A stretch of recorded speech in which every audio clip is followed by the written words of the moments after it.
platforming challenge.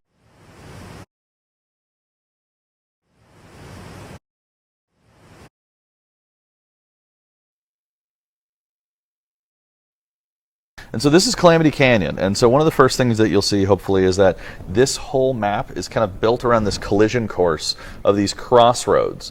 And so if you look at the spawn points to where the banks are, again, they intersect, and what ends up happening is, again, a really, really big rumble at the center of this intersection. And then on either sides of this kind of crossroads are the gem locations. And that's where, again, that platforming comes into play, and that's where players are going to have to choose whether or not they're really kind of focused on the enemy interaction and collection of Wumpa, or if they're going to try and go and seek out that additional boost. One additional thing here with those gem pads is just in general, the platforming of the game. One of the things that we found, and one of the things you'll see kind of across all these maps, is the platforming itself is not necessarily smoother or wider than it was in Crash Bandicoot 4, but as a design mentality, what we found is when working on the single player of that kind of tense, precise, execution-based platforming, it kind of presented itself differently than what we found when you're contending with 4 other enemy players. Yep. And so we've decided to make kind of the platforming asks not necessarily simpler, because again, you're figuring out your strategy, you're figuring out your enemies, but it represents itself in a different way in these maps. And you also have free camera control. That's right. Yeah. You know, in the original trilogy, in Crash Bandicoot 4, you had those fixed camera paths. Yep. But here you've got free control of your camera, which just changes the gameplay again. It does. And so, you know, there's select areas where we bring in that narrow platforming, which I'll get to in a second.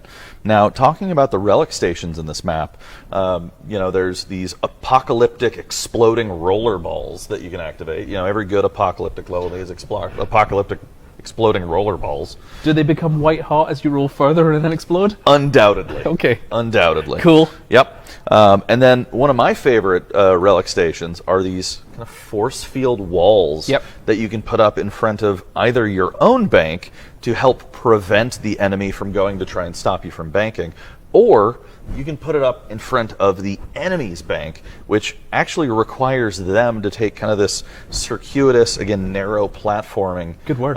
Thank you, circuitous. Yeah, I know. This narrow platforming challenge around the force field. And, you know, when you've got a dingo there blocking the way, that is very, very tough to contend with.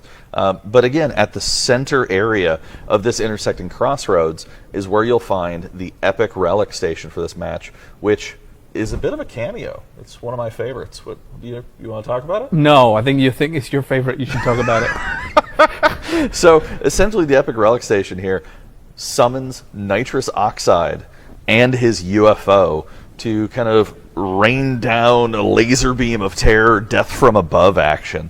And one of the things that's really cool about it is that it's autonomous. And so once nitrous oxide is in the match, he starts to follow enemy team members, which really puts them on the back foot, having to constantly move around the area and avoid basically being dematerialized out of existence. Yeah, and you know it's a good point. On Just Beachy, the epic relic station was that extra bank, so it was kind of an opportunistic upside for your team, right? You're purchasing the opportunity to have 2 locations to score, whereas here it's an autonomous offensive move against the other team. It's almost like having, you know, an extra teammate on your side. That's right. Just pestering the other team. So the epic relic stations on each map, they aren't just thematically different from each other. They provide these different strategic ways of thinking about how the game flow works on each map. Yeah, it's what really helps, you know, along with the layout, you know, define these maps as being truly unique.